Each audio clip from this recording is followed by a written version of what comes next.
Okay, let me slide. Okay, so this is my talk. I will speak about the issue of the line shape of X, and I will say something about TCC. I'm very sorry. What's happening? Now, just to say a word, we have about exotic hadrons. We have essentially 2 or 3 pictures.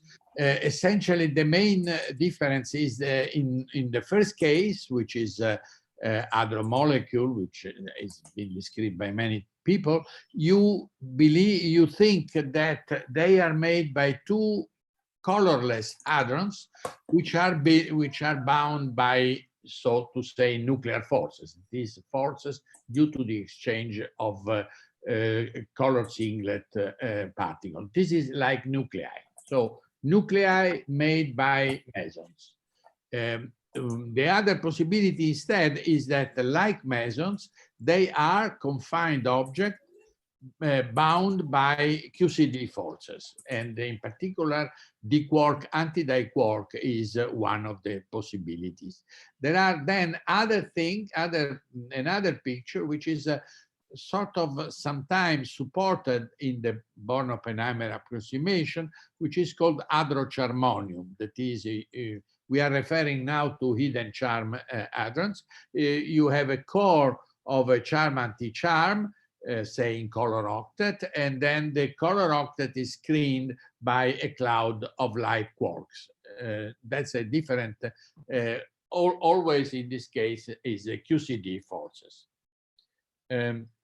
Now, this picture has been, there is one thing that happened after 2016, that is the discovery of a new wave of exotic hadrons, which are difficult to understand as being made by hadron molecules in the sense that I said before.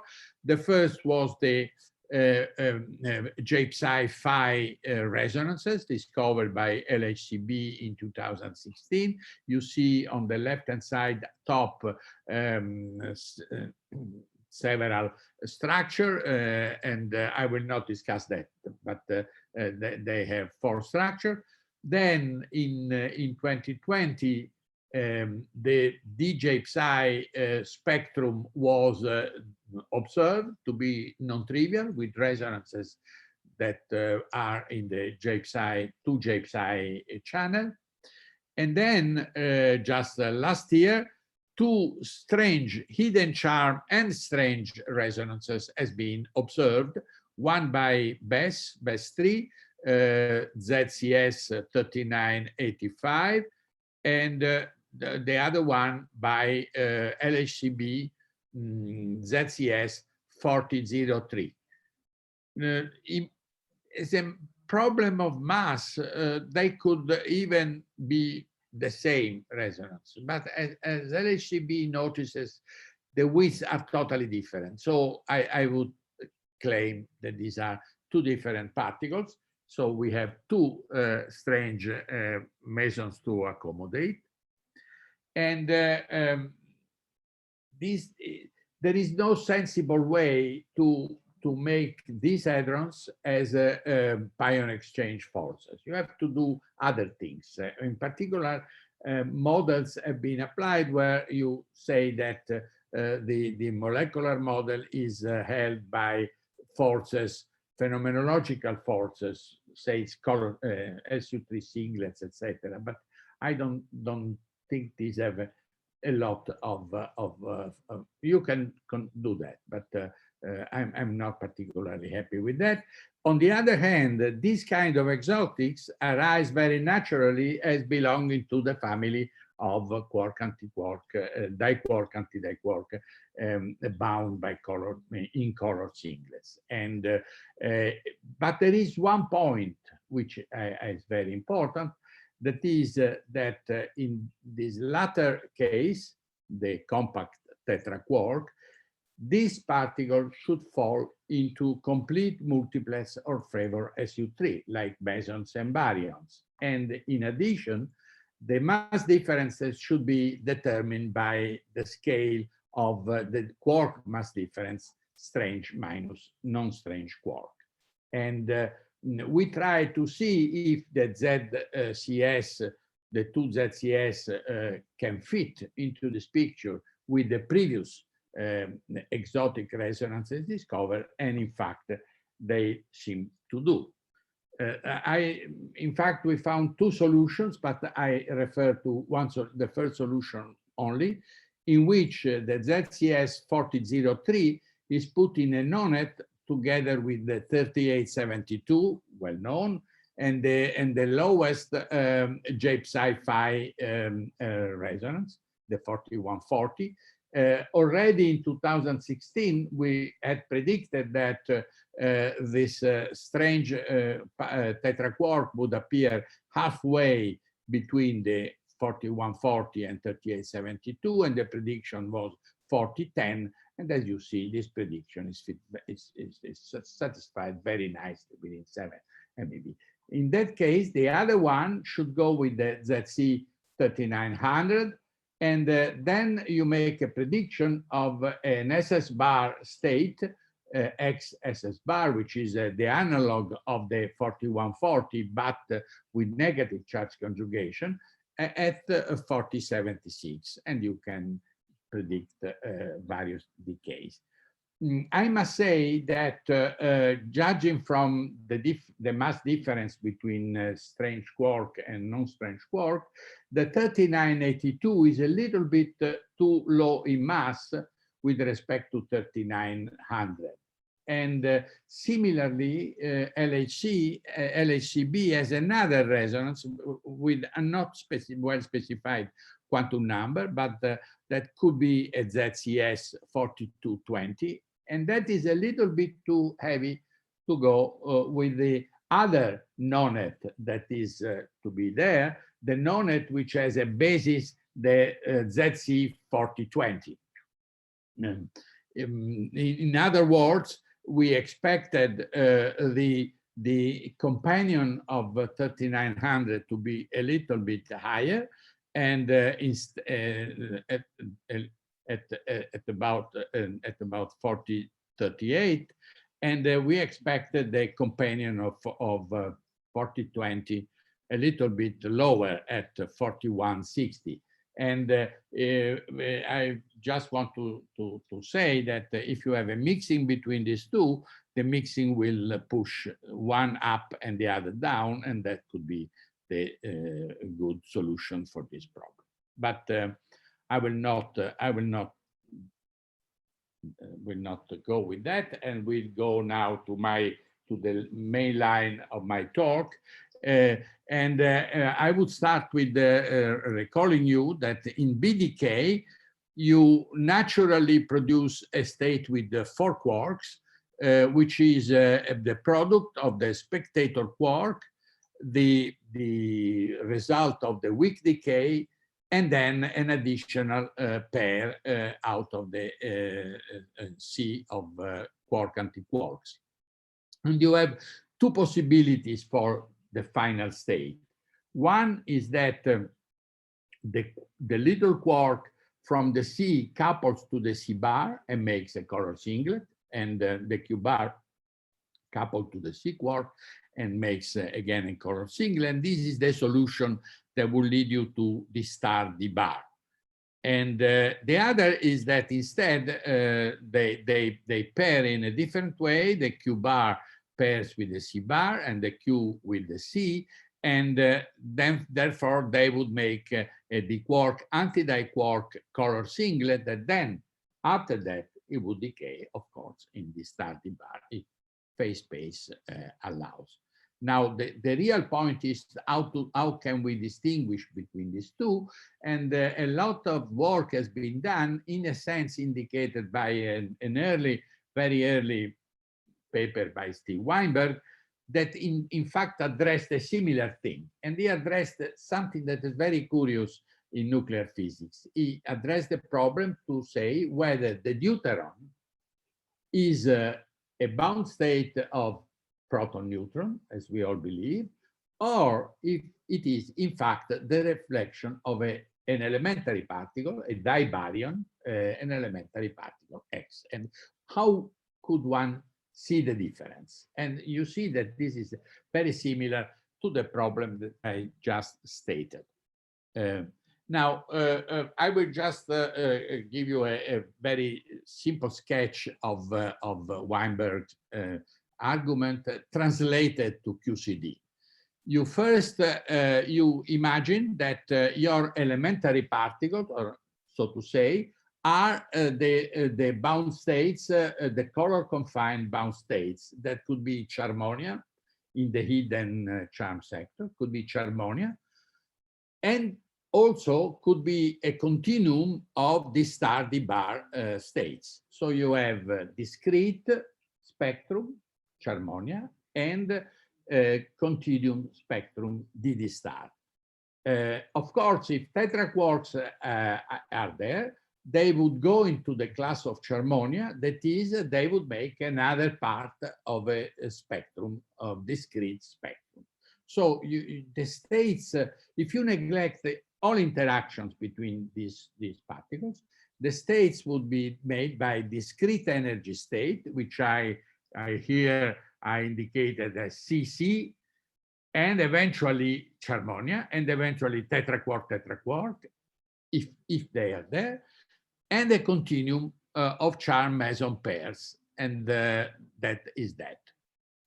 In this limit, the completeness relation, always in the free theory, is that the norm of, say, the X resonance, 1, which is 1, is a sum of the projection over this component. So you have a projection over the discrete spectrum, Z, and a projection over the D star D states. And there are two regimes. One is Z equals 0. In Z equals 0, there is no need of the discrete spectrum, and the X lives in the D star state. And that is what Weinberg calls the molecule. The deuterium as a bound state of neutron-antineutron.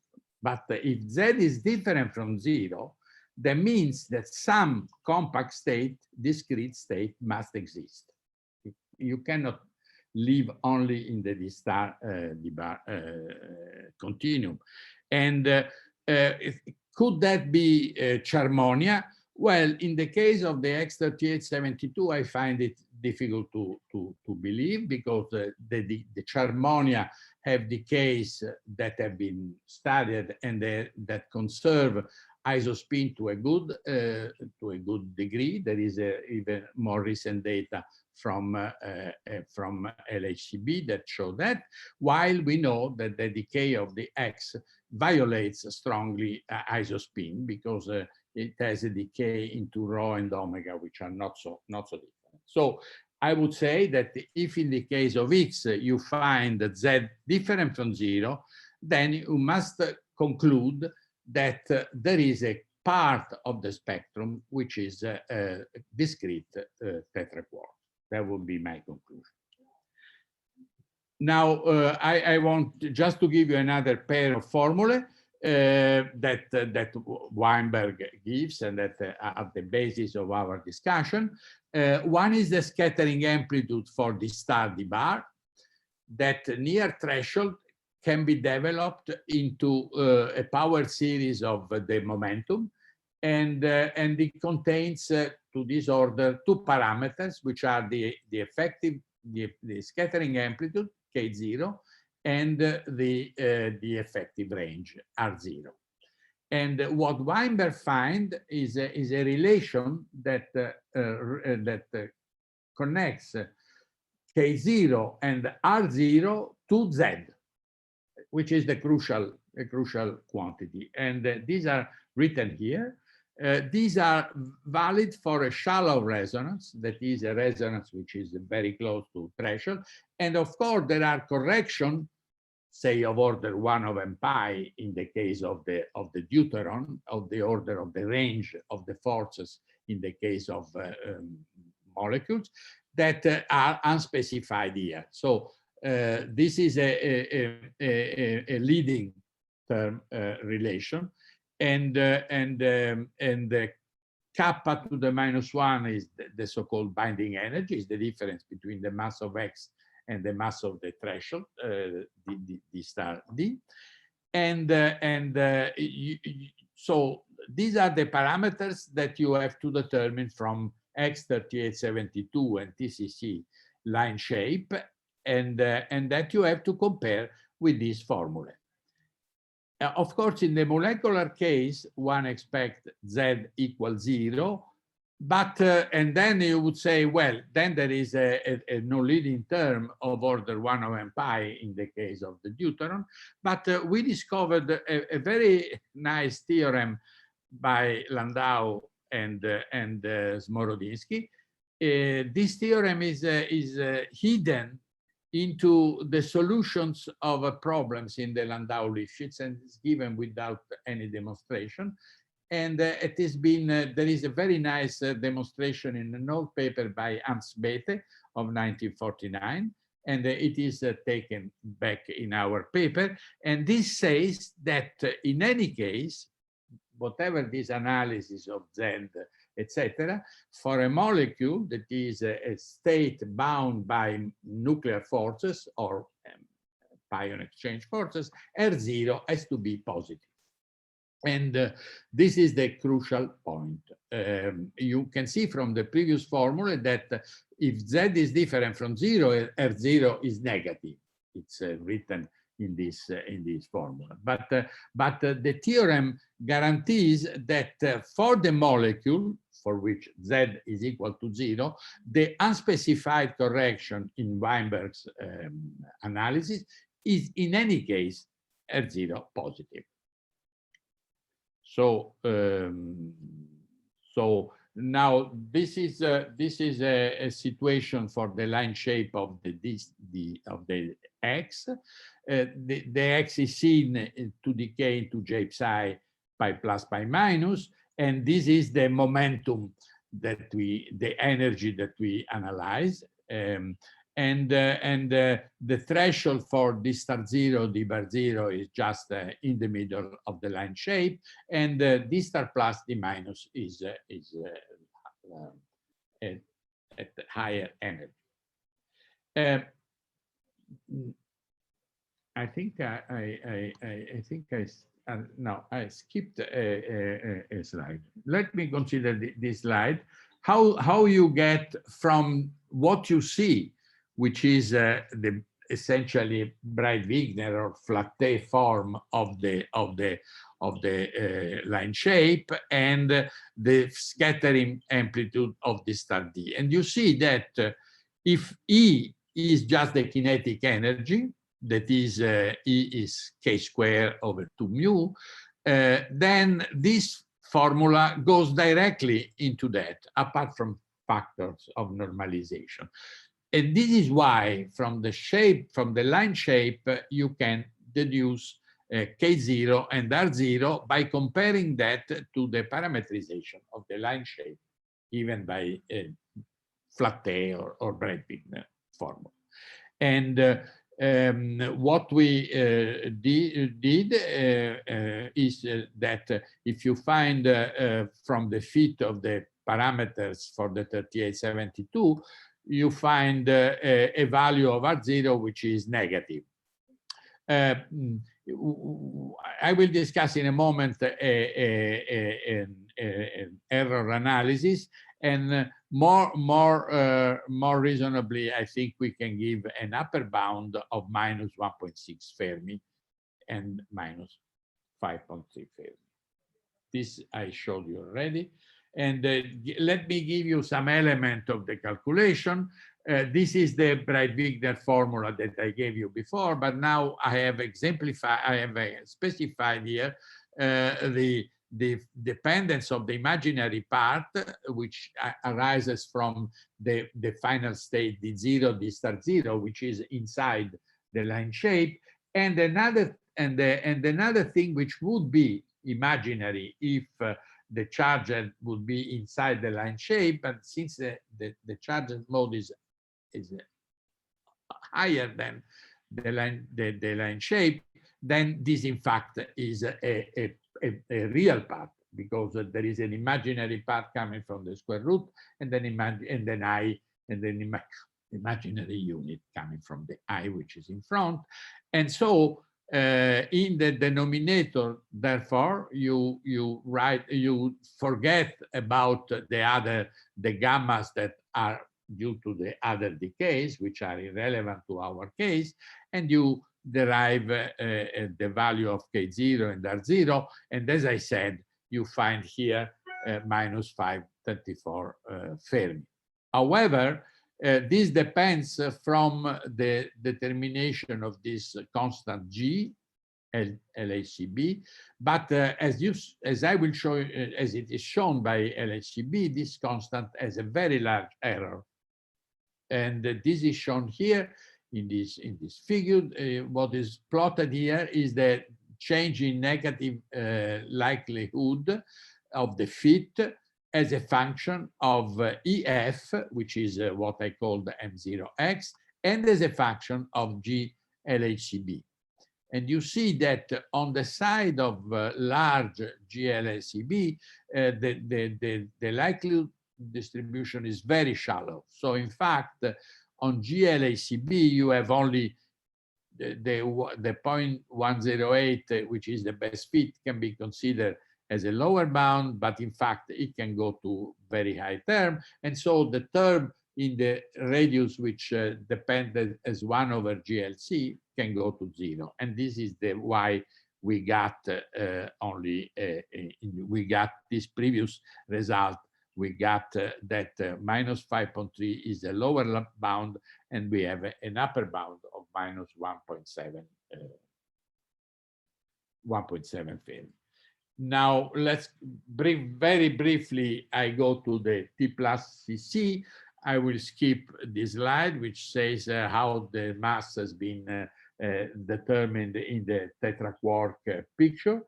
In particular, there is a very precise value by Karliner and Rosner. We also did something in Born-Oppenheimer, but we are re-evaluating that.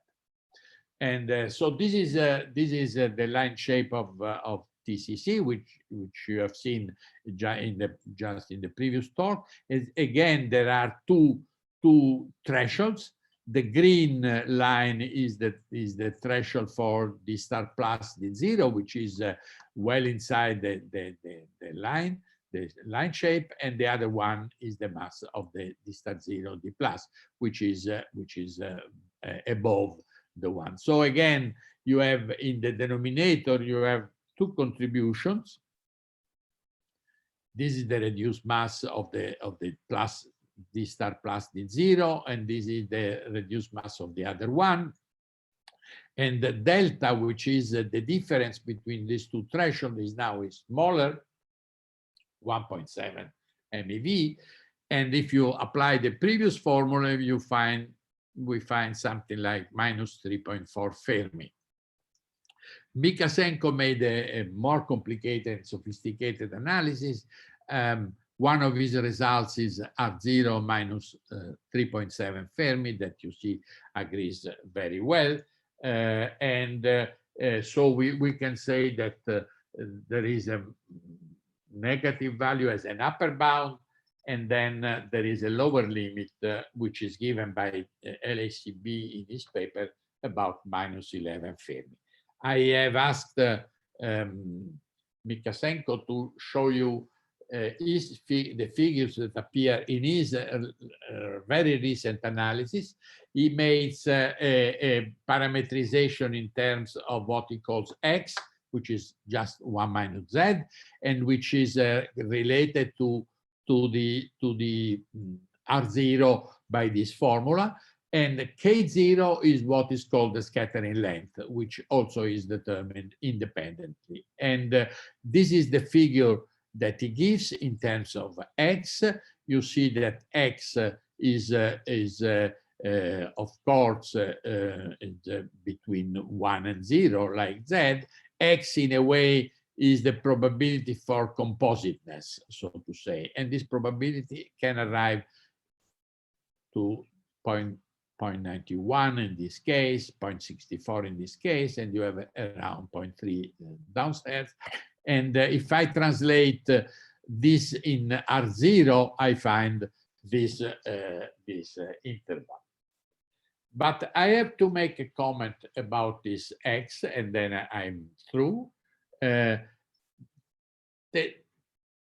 Z derived from previous formula is like that, and it is often Z, like X, the X of Bikasenko, is often identified with as mixture of X with a compact tetraquark state. In this case, you would say, well, after all, Z is 0.052, 0.14. Essentially, X is essentially a molecule. I would disagree with that, because the interpretation of Z as a mixing coefficient holds true in the free theory, in the theory where there is no interaction between discrete and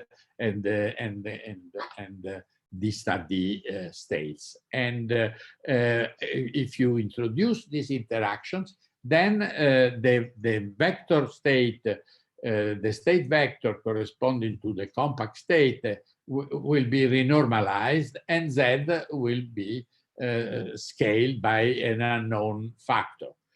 And this is stated very clearly by Weinberg, that says, I report here is this phrase: a true token that the deuteron is composite is an effective range R0, small and positive, rather than large and negative. I think this is it.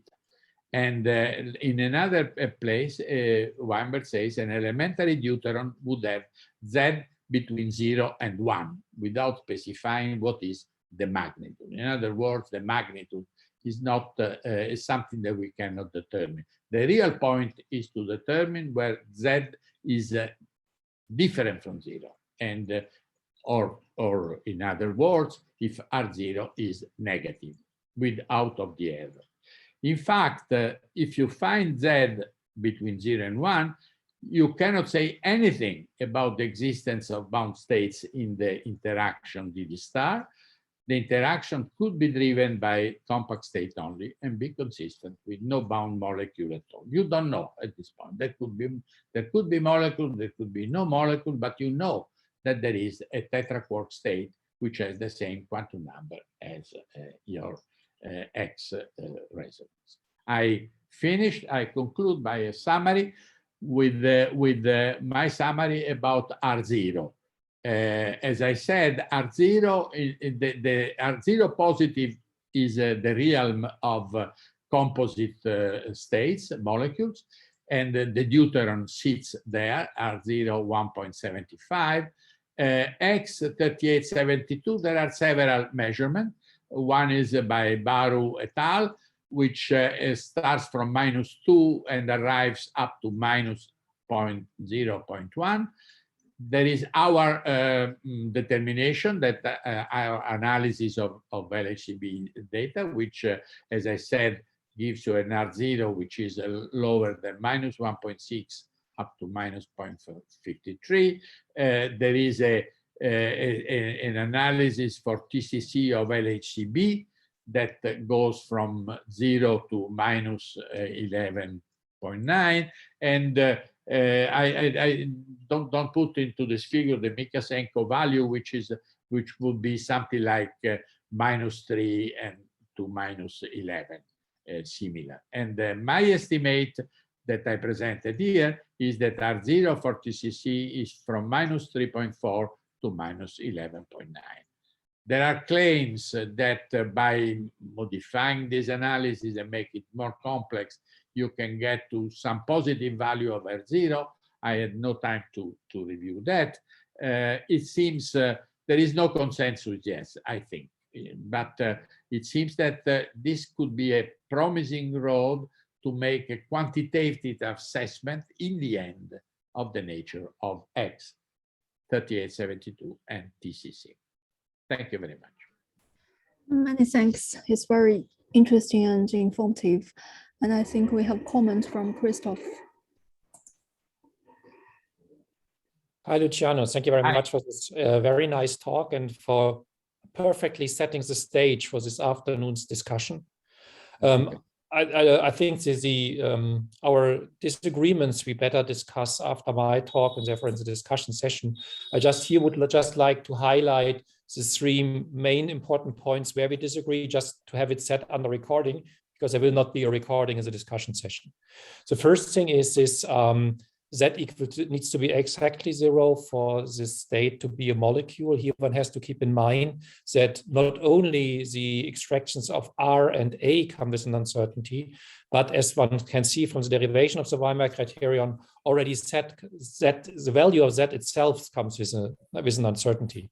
And therefore, to be 0 within the uncertainty is clearly sufficient, I would say. Secondly, this rule that the effective range needs to be positive, as derived, for instance, by Landau, only holds in the single channel case. I will also briefly discuss a couple channels in my talk. And also it only holds if you have an energy independent interaction, which however, in this particular case here, we can assume, but there are certain assumptions that go into this. Actually, so these were the two comments I wanted to make, but I think to really sort out the details, that's for the afternoon's discussions. But I completely agree to the last sentence. Therefore, I'm happy that we have this now worked out. Okay, just very briefly, the complication on the nuclear, so-called nuclear forces that make R0, that would make avoid R0 positive, I think they will bring you to very complicated models. And in the end, I think that QCD is better, because after all, we are not going to look with a microscope what is there, but in particular, QCD is the mass differences between strange and non-strange exotic states, I think is very telling. You don't see an SU3 pattern in nuclei, and that is irrelevant, independent from the form of the thing. So I think that R0 greater than 0 eliminate, if you find R0 negative, or maybe compatible with 0, that eliminates the naive molecular system, and then the complication will be left for future generations. But the SU3 pattern is very important. And I think if we complete nonets of exotics like we have nonets of mesons, that would be a good indication, like it was for mesons. Actually, there are SU3 multiplets also in nuclei, but again, this is a discussion for this afternoon. Okay, thank you very much. Okay, thanks. And Nora. Yeah, hello, Luciano. A couple of questions. So the result that you get in your... Hello, ciao. The result, very nice to see you. The result that you get in your framework would point to the existence of bound state, so discrete states. So it's not saying anything if it is a die-quark or whatever else. Nora, sorry, I didn't get... I'm sorry, I'm really sorry, I repeat. So the results that you get in your framework would point to the fact that there is a discrete spectrum. So it is saying nothing about the nature of this spectrum. So it's not saying if it is die-quark, sure. or whatever. Yeah, okay. And then, something like that, because we always think that there are, as in my talk yesterday, I mean, we believe that there are bound states and there are this bound state, this level with the heavy light, with the molecules. And then my question is, did you try to extend this calculation when there is a bound state and avoid the level crossing, something like Christo was saying? Because of course, this is a quantum mechanics that you were pointing out. No. The book and the quantum mechanics. So it would be nice to do that and also to do that in the effective theory, because I don't know if one would get the same. You may have a bound state and then avoid the level crossing with the molecular state. And then one can use some quantum mechanical general framework, as you did, to address that. That would be interesting. We didn't try anything like that. So it's open. Yeah, thanks a lot. Nice to see you. Thank you. Okay, thanks. And then from Eulogio. Okay. You see, I was pleased to see it. I mean, this long discussion on the composite condition of Weinberg. And that recalls me to the recent paper which I have in the web. You know, it definitely, I mean, changes the panorama completely. You know, the formulas are no longer those of Weinberg. They are very different. And there is no problem having molecules with R0 positive or negative. You will see if you read that paper. In particular, one of the things that we see there is that there is no conflict having R0 positive for the deuteron and the deuteron being a molecule. So after your discussion, I really encourage anyone, I mean, who is interested on this to look at that paper of ours and also the one of Miguel Albadalejo and Juan Nieves, because I mean, this changes the panorama completely. Yes, I would say, I would only say the following. The basis of the molecular picture that was done since the very beginning is that it can be sustained by one pion exchange. That is by the basic nuclear force. Now, if this is so, then R0 has to be positive. But of course, if you complicate the panorama and you complicate forces, etc., in a way, it is like trying to reconstruct the N star as a pion nucleon resonance, as a pion nucleon bound states. And that was tried in many times. And of course, you may put up systems in which you reproduce many of the forms, but the simplicity of the quark model is that it replaced the complicated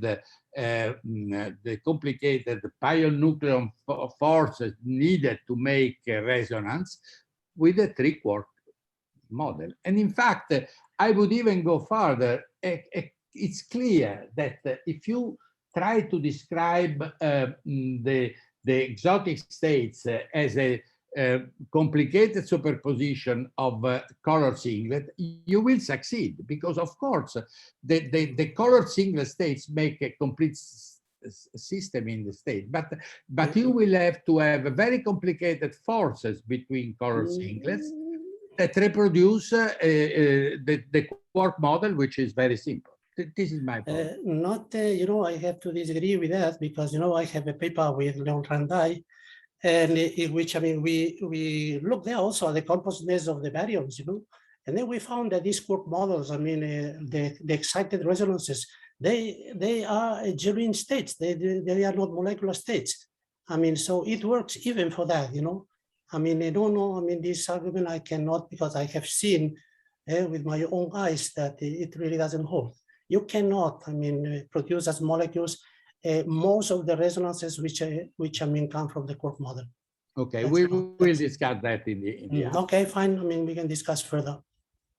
Okay, thanks. And a last question from Sasha. Well, I was just wondering, you said, okay, for molecules, you expect R0 to be positive, but I mean, can you give us some reference? Is there some reference on archive that you really think it's that this shows that nicely? Bete's paper of 1949 is perfect. We quote that. I gave the reference. So you think this, in the modern sense of you would suggest us this to read this for this argument? That's perfect, because Landau just tells you the result in a footnote. Yeah, that's why I'm asking. Yes, it was discovered by Antonello Polosa, who is a real fan of Landau and knows everything about Landau-Lifshitz. So, but Bethe makes a clear and simple argument in quantum mechanics to say that if you have an attractive potential with a finite range, then R0 is positive, period. And Okay. yeah, Hopefully to find this we gave reference. Okay. in our paper, we reproduced Beta's demonstration, but it's a wonderful paper. So even we can have a look in your paper. Sure, and there you find all the references. Okay, thank you. Okay, thanks. Maybe a last quick question from Kun. No? Yeah. Okay. Thank you. And hi. Thank you for the very nice overview. I just want to add some sentence for Sasa's request. So recently, we also had a paper discussing the generalization of cohesiveness, and there we show that actually it is true for positive effect range, the state would be completely 100% hadronic molecule if we define the hadronic molecule as the overlap of the physical state and the two particle wave function. But then if the effect range is negative, and then there is the x can vary between the cohesiveness can vary between 0 and 1. So it just I will send you the reference. Thanks. Okay, thanks. I know this reference. Okay, thank Very you. good. I think we can go for the next talk. So many thanks